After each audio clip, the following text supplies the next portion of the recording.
প্রধান, অঞ্চল প্রধান, অঞ্চল সভাপতি, তারপরে ব্লক সভাপতি এরা অ্যারেস্ট হয়ে যাওয়ার পরে আবার ডিমের দাম কমে যাবে, অসুবিধা নেই। সভাপতি তিনি এর আগে সিপিএম করেছেন 34 বছর, তারপর থেকে আবার টিএমসি করেছে, কিন্তু টিএমসি করার পর থেকে এত দুর্নীতি করেছে, কাটমানি খেয়েছিলেন এবং জলকারের পাট্টা, যেসব পাট্টা হোল্ডাররা আছে তারা অনেক দিন ধরে তারা পাট্টার সঠিক টাকা পায় না।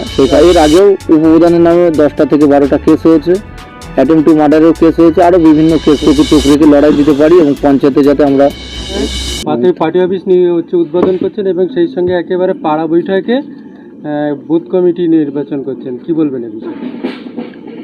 আমরা একেবারে ইন্ডিয়ান সেকুলার ফ্রন্টের পক্ষ হইতে আমরা প্রতিটি বুথে গিয়ে আমরা অঞ্চল কমিটিকে নিয়ে বুথ কমিটি রেডি করছি। আমরা কিন্তু খামতি রাখতে চাইছি না, বুথ কমিটি শক্তিশালী আমরা করছি, রেডি করছি, যাতে পরবর্তীতে এই অপশক্তি যারা আছে তাদের বিরুদ্ধে আমরা চোখে চোখ রেখে লড়াই দিতে পারি এবং পঞ্চায়েতে যাতে আমরা চোখে চোখ রেখে লড়াই দিয়ে পঞ্চায়েতে যেসব মানুষ আছে তাদেরকে উন্নয়নের জন্য পঞ্চায়েত জিতে এই পঞ্চায়েতের বাসিন্দাদের উপহার দিতে চাই আমরা। গত দুদিন আগে হাড়োয়া পঞ্চায়েতে আপনি নিজে থেকে কয়েক হাজার লোক নিয়ে ডেপুটেশন দিলেন এবং আজকে দেখা গেল সেখানে তৃণমূলের উপপ্রধান এবং সেই সঙ্গে ব্লক সভাপতি অ্যারেস্ট হয়েছে, কি বলবেন? ব্লক সভাপতি অ্যারেস্ট হয়নি, উপপ্রধান অ্যারেস্ট হয়েছে, বিভিন্ন কারণ আছে। উপপ্রধানের কাছে প্রচুর লোক প্রচুর টাকা পায় এবং কাটমানি খেয়েছিলেন এবং জলকারের পাট্টা, যেসব পাট্টা হোল্ডাররা আছে তারা অনেক দিন ধরে তারা পাট্টার সঠিক টাকা পায় না। সেই কারণের জন্য আজকে উপপ্রধানের বাড়ি গ্রামের লোকেরাই তারা গেছিল নিজেদের পাওনা টাকা, তাদের অধিকার বুঝে পাওয়ার জন্য। সেখানে এর আগেও উপপ্রধানের নামে 10টা থেকে 12টা কেস হয়েছে, অ্যাটেম্প টু মার্ডারেরও কেস হয়েছে, আরও বিভিন্ন কেস হয়েছে। 21 সালের যেসব মারধর, ঘরবাড়ি ভাঙা, সব রকম কেস হয়েছে। সেসব কেসে থানা আজকে তার বাড়ি ঘর ঘেরাও করা হয়েছিল, গ্রামের বাসিন্দারাই গেছিলো, কোনো পার্টির তরফ থেকে যাওয়া হয়নি। গিয়ে তারপরে থানা গেছে, ওখান থেকে থানা তাদের মতো ভালো মন্দ বুঝে থানা অ্যারেস্ট করে নিয়ে এসছে থানাতে। এবং ওখানে ঝামেলার সূত্রপাত হয়েছে, তাদের দেখা যাচ্ছে একটা শিশু 14 বছরের আইএসএফ এর একটা ছেলে, সে এখনো ভোটার হয়নি, তাকে অ্যারেস্ট করেছে পুলিশ, কি বলবেন এই বিষয়ে? দেখেন, ওখানে তো কোনো পলিটিক্যাল ব্যাপার না, গ্রামের লোকেরাই গেছে। এবার আইএসএফ এর ছেলে অ্যারেস্ট হয়েছে কি কে হয়েছে সেটা আমি বলতে পারবো না, কিন্তু যেই অ্যারেস্ট হোক, একটা বাচ্চা 18 বছর নিচে মানে অল্প বয়স, সে কি দোষ করেছে বা কি কারণে তাকে অ্যারেস্ট করেছে অবশ্যই জানা দরকার, সেটা আমরা জেনে দেখব। যদি সঠিকভাবে নিয়ম না মেনে অ্যারেস্ট করা হয় তাহলে তাকে অবশ্যই ছেড়ে দেবে, বা কোনো দোষ যদি না করে তাকে অবশ্যই তাকে ছেড়ে দেবে। আর যদি নিয়ম না মেনে অ্যারেস্ট হয় তার পরবর্তীতে যেটা হয় আমরাও ভেবে দেখব। এর সঙ্গে সঙ্গে ব্লক সভাপতিও আপনারা দেখেছেন, হাড়োয়ার ব্লক সভাপতি পাইকপাড়া গ্রামের বাড়ি, সেও পাইকপাড়া গ্রামের যেসব পাট্টা হোল্ডাররা আছে তাদের টাকা সঠিক টাকা দিত না এতদিন ধরে, সেই টাকা গরিব মানুষদের হক মেরে খেয়েছে।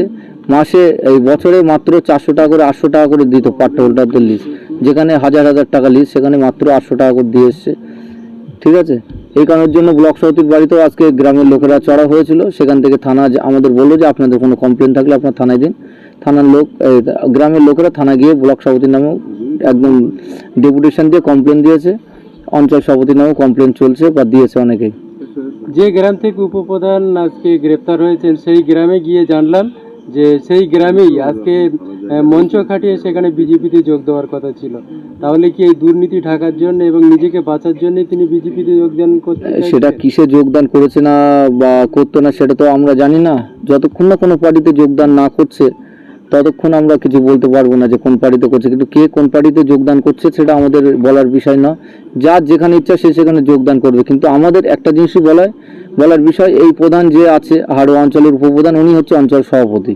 তিনি এর আগে সিপিএম করেছেন 34 বছর, তারপর থেকে আবার টিএমসি করেছে, কিন্তু টিএমসি করার পর থেকে এত দুর্নীতি করেছে, সেই টাকাগুলো মানুষের টাকা, মানুষের ন্যায্য অধিকার হক মেরে খেয়েছে। আমাদের মেন লক্ষ্য মানুষের পাশে থাকা, ইন্ডিয়ান সেকুলার ফ্রন্টের মেন লক্ষ্য কিন্তু মানুষের যারা হক মেরে খাচ্ছে তাদের মানুষের অধিকারটা ফিরত আনা।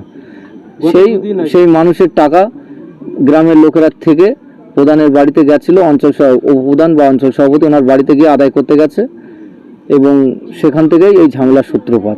ডিপুটেশনে যেহেতু প্রধান অনুপস্থিত ছিল, ভয়ে বলেন কিংবা হিসেব দেওয়ার ভয়তেই বলেন, তাহলে তিনি যে একেবারে নিশ্চিত ধোয়া তুলসী পাতা নয় এমনটাই গ্রামের মানুষ কি স্বতঃস্ফূর্তভাবে এই অবশ্যই গ্রামের মানুষ বুঝতে পেরেছে যে উনি জামা পাল্টাতে পারে, সেই কারণের জন্য গ্রামের মানুষ ওনার কাছে গেছে যে আপনারা জামা, যে নেতা যে জামা পাল্টাতে পারে কোনো আপত্তি নেই, কিন্তু যারা কাটমানি খেয়েছে তাদের কাছ থেকে ন্যায্য টাকাটা বুঝিয়ে নিয়ে তারপরে তার জামাটা সে পাল্টাক।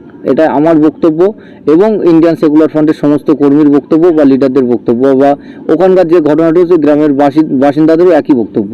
ইদানিং দেখা যাচ্ছে ডিমের দাম খুব বেড়ে গিয়েছে, আজকেও সেরকম পুনরাবৃত্তি ঘটলো একেবারে হাড়োয়া বিধানসভার মধ্যে। সেই প্রধান যাকে নিয়ে আজকে আলোচনা, তাকেও ডিম মারা হয়েছে, কি বলবেন এই বিষয়ে? ওগুলো ট্রেন্ডে চলে, তো যখন যে বিষয়টা হয় সেটা ট্রেন্ড হয়ে যায়।